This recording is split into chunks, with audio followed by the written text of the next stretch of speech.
Have you ever just stood there staring at a massive pile of dirty dishes in a shared office or apartment kitchen and thought, seriously, why is this always a complete mess? It's actually a fantastic question. I mean, what invisible forces are causing perfectly rational, smart people to predictably create the literal worst outcome for themselves and everyone else? Like, is it just human laziness, or is there some inescapable mathematical trap pulling the strings here? Well, let's dive into this. Welcome to today's Explainer, where we are going to decode the invisible rules that completely govern our lives. We're talking about game theory. Now, right off the bat, throw out any ideas of board games or trivia nights. That's not what this is. In our context, game theory is the study of what you do when your absolute smartest move depends entirely on what someone else chooses to do. It's the hidden architecture beneath nuclear standoffs, climate change talks, high-stakes business negotiations, and yes, even your flatmates absolutely refusing to wipe down the kitchen counter. So here is our roadmap for this explainer. First, we'll look at the mathematics of life. Then we'll break down the famous prisoner's dilemma. After that, finding the Nash equilibrium. Then we'll cover strategies for real-world games. And finally, what happens when math meets humans. All right, Section 1, the mathematics of life. Let's look at exactly where all of this started. The whole story really kicks off with a brilliant mathematician, John von Neumann. Now, he was obsessed with poker, but not because he wanted to get rich. He actually wanted to build a rigorous mathematical model for human strategy, basically covering everything from global warfare to everyday business. So in 1944, he and Oscar Morgenstern dropped a massive book called A Theory of Games and Economic Behavior. Then, zooming ahead to 1950, a guy named John Nash expanded this theory dramatically to solve finite games. You might have heard of him because by 1994, Nash actually won the Nobel Memorial Prize in Economics for this exact work. It literally became a foundational pillar of modern economics.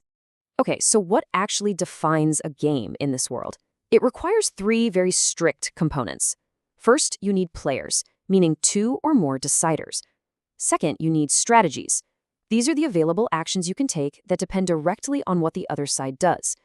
And third, payoffs, the final outcome or reward. And remember, when we say game here, we do not mean something fun.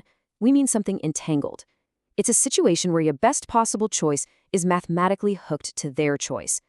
It's like you're both trying to untie the exact same knot, but from opposite ends.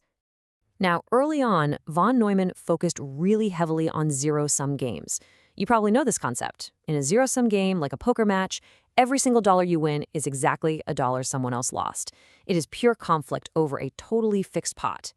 But here's the thing. Most of real life is actually non-zero-sum.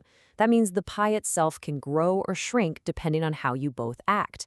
Two rival businesses can actually cooperate, expand the market, and both get richer. So the really crucial takeaway here is that a massive amount of human conflict erupts simply because people mistakenly treat a non-zero-sum opportunity as a zero-sum war. They think they have to destroy the other guy to win when they really, really don't. Which leads us to Section 2, the prisoner's dilemma. The absolute ultimate paradox. To really grasp how entangled choices can cause total disaster, let's look at a classic scenario. Imagine two captured bank robbers. Let's call them Jack and Tom.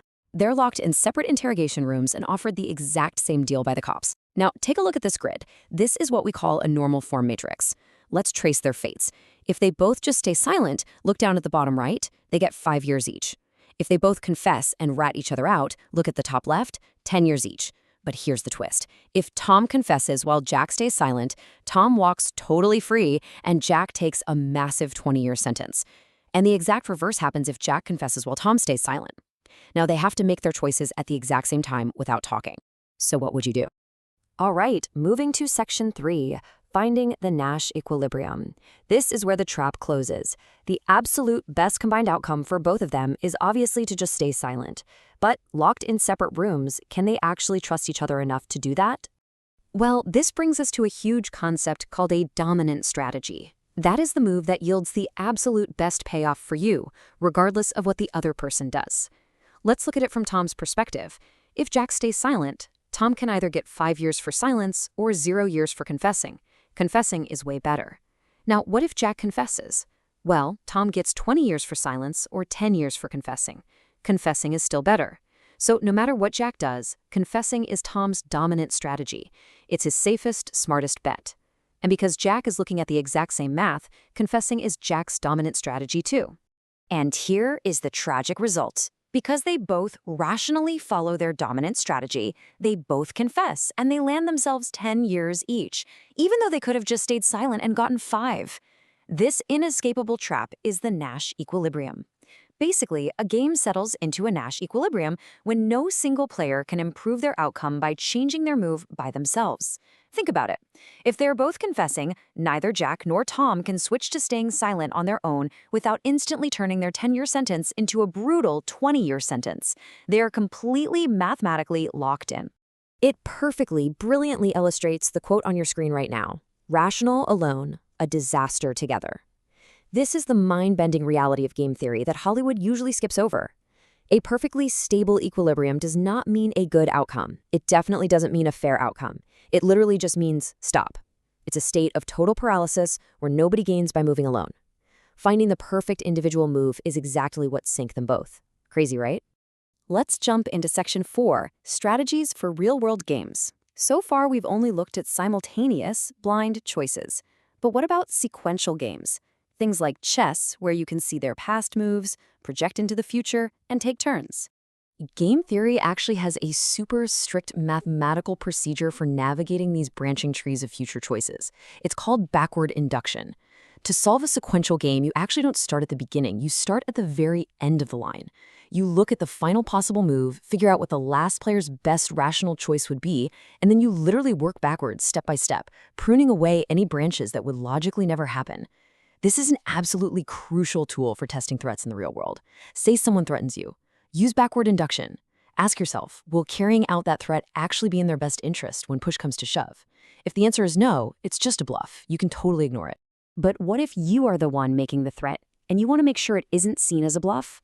Well, enter the game of chicken. Imagine 2 cars driving head-on at top speed. Whoever swerves first loses face.